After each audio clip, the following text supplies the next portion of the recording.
For most parents, feeding their infant or toddler healthy foods is a priority. But new research shows that baby food aisles at grocery stores across America are stocked with products that might not be as nourishing as they seem. Ali Rogan reports on what parents need to know to be sure they're giving their children a balanced diet.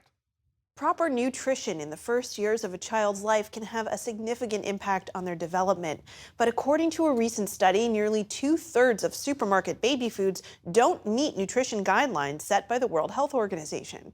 Researchers at the George Institute for Global Health found that 60% of the 651 products they reviewed either failed to meet protein and calorie recommendations or have too much sugar and sodium. Jill Castle is a pediatric nutritionist and dietitian. She's also the author of Kids Thrive at Every Size. Jill, thank you so much for being here. We mentioned that this study looked at foods for children ages 6 months to 3 years. Why is nutrition in that window of time so crucial? So there's several reasons. Number one, brain development is happening at quite a good pace, and that's a nutrient dependent process. And so we want young children to have a nutrient rich diet. The other thing that's happening is that children are developing their flavor preferences and their food preferences. And so we know if they're eating lots of sweet foods or salty foods, they're going to prefer those later on. So we really want to have that nutrient rich diet and foods that are going to nurture their flavor and food preferences down the road.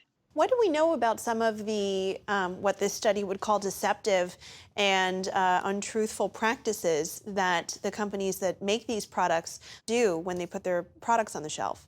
Well, I think part of it is just the labeling on the front of package may not represent what's actually in the product. And so I encourage parents to turn the package over and look at the ingredient list.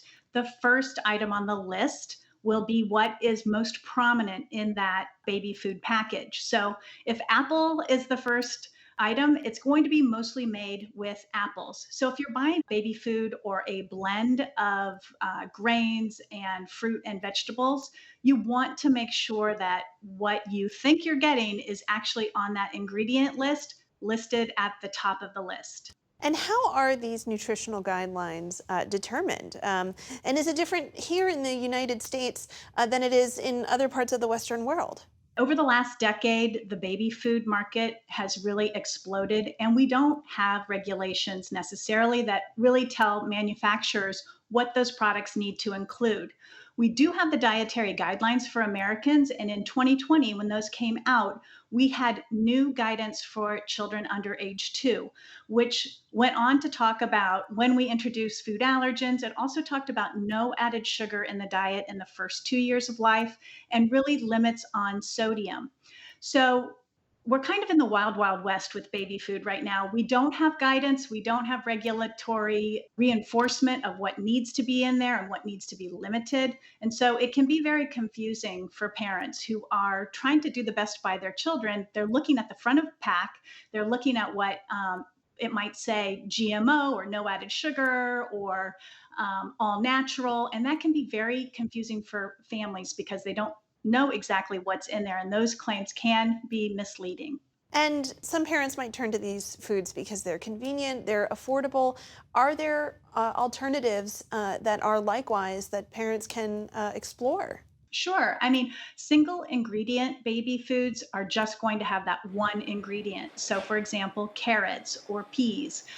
Those are a great place to start. They may not have the type of texture as your baby gets older that you're going to want to expose them to, but you can make your own mixes with single ingredient food. For example, maybe you take oatmeal, carrots, and green beans and you mix it together. The other thing that parents can do is fork mash easy foods like avocado, banana, boil a sweet potato and fork mash that. You can thin that with a little infant formula or breast milk.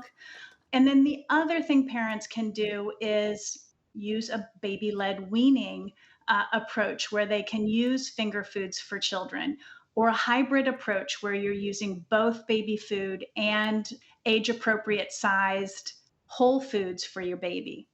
What about for parents who live in places where fresh food might not be as readily available, food deserts where supermarkets are sparse? What are their options? So, if families are economically challenged, there's a great program called the Women, Infants, and Children Program, or WIC. And that program is designed for mothers and children under the age of 5. They provide education, food sources, access to nutritious foods for children under the age of 5.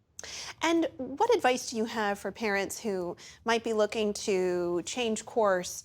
They might have read these studies and found that what they're feeding their baby isn't as nutritious as what they thought. What would be your advice for those parents? I would say don't panic. Um, you know, there are lots of foods out there. There are brands out there that are doing a good job, although these brands weren't highlighted in the article. But I would say, you can always talk to a registered dietitian or your pediatrician and ask for guidance, but don't panic.